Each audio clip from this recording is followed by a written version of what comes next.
তো হ্যালো বন্ধুরা, welcome to জয়েসটেক YouTube চ্যানেলে তোমাদের সবাইকে স্বাগত জানাই। এখন চলছে ওবিসি সার্টিফিকেট রিনিউ বা রিইস্যু করার একটা সিজন। তো ওবিসি সার্টিফিকেট রিনিউ বা রিইস্যু করা কিংবা তোমাদের স্কলারশিপ করার জন্য যে গুরুত্বপূর্ণ কাজটা তোমাদের আগে করতে হবে তা হলো ইনকাম সার্টিফিকেটের জন্য অ্যাপ্লাই করা। হ্যাঁ, আজকে তোমাদের আমি শেখাবো বাড়িতে বসেই কীভাবে নিজের স্মার্টফোনকে ইউজ করে পঞ্চায়েত থেকে তোমাদের ইনকাম সার্টিফিকেটটি অ্যাপ্লাই করবে এবং ডাউনলোড করবে। তো প্রথমে তোমাদের ক্রোম ব্রাউজারে গিয়ে সার্চ করতে হবে পঞ্চায়েত ম্যানেজমেন্ট সিস্টেম। এরপর প্রথমে যে লিঙ্কটা আসবে সেখানে তোমাদের টাচ করতে হবে। এরপরেই এরকমের একটা ইন্টারফেস তোমাদের সামনে ওপেন হয়ে যাবে এবং উপরে দেখবে যে সিটিজেন কর্নার বলে একটা অপশান আসবে, সেটাতে তোমাদের ক্লিক করতে হবে। এরপর এরকমের একটা ইন্টারফেস তোমাদের সামনে চলে আসবে এবং পেজটাকে স্ক্রল করে নিচে একটা বক্স আছে, সেটাকে টিক চিহ্ন দিতে হবে। টিক চিহ্ন দেওয়ার পর প্রসেস বলে একটা অপশান আসবে, সেটাতে তোমাদের ক্লিক করতে হবে।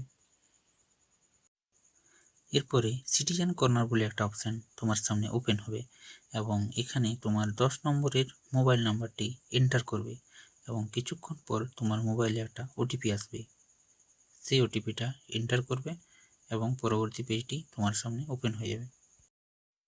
এরপর তোমাকে এখানে তুমি যে জেলায় বাস করো সেই জেলার নাম সিলেক্ট করতে হবে, ব্লক সিলেক্ট করতে হবে, গ্রাম পঞ্চায়েত সিলেক্ট করতে হবে এবং যে সংসদের আন্ডারে তুমি আছো সেই সংসদ সিলেক্ট করতে হবে। এরপর আসি অ্যাপ্লিক্যান্ট ডিটেলস। এখানে অ্যাপ্লিকেশন যিনি করছেন তার সমস্ত ডিটেলস যা যা চেয়েছে তা নির্ভুলভাবে এন্ট্রি করতে হবে এবং সার্টিফিকেটটি যদি আপনি নেপালিতে চান বা বাংলায় চান ওই বক্সগুলোতে ক্লিক করতে হবে। সমস্ত ডিটেলস লিখে দেওয়ার পর আপনার সামনে একটা ইনকাম বলে অপশান আসবে, সেখানে তোমার ইনকাম কত সেটা লিখে দিতে হবে। এরপরে যে ইনকাম সার্টিফিকেট বলে বক্সটা আছে সেটাতে ক্লিক করতে হবে এবং নিচে দেওয়া যে বক্স আছে সিলেক্ট ডকুমেন্ট, সেখানে প্রথমে আধার কার্ড সিলেক্ট করতে হবে, দ্বিতীয় বক্সে আধার কার্ডের নম্বরটা লিখতে হবে এবং তৃতীয় যে বক্সটা আছে সেখানে আপনার আধার কার্ডটি বোথ সাইড ছবি তুলে PDF 2 MBর মধ্যে করে আপলোড করতে হবে। এরপর দ্বিতীয় ডকুমেন্ট হিসেবে আপনি ভোটার কার্ডটি সিলেক্ট করতে পারেন এবং ভোটার কার্ডের নাম্বারটা লিখে 2 MBর মধ্যে ভোটার কার্ডটি ছবি তুলে আপলোড করতে পারেন এবং তৃতীয় যে অপশানটা আছে GS মেম্বার সার্টিফিকেট, এটা সিলেক্ট করে আপনি যে দরখাস্ত লিখেছিলেন পঞ্চায়েতকে সেটা এখানে আপলোড করে দিতে পারেন।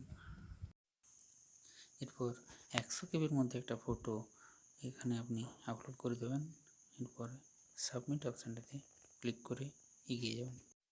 এরপর এরকম একটা ইন্টারফেস আপনার সামনে ওপেন হবে। আপনার অ্যাপ্লিকেশানটা সফলভাবে সাবমিট হয়েছে এবং আপনি কিছুদিন পর এই অ্যাপ্লিকেশানটা সফলভাবে ডাউনলোড করতে পারবেন।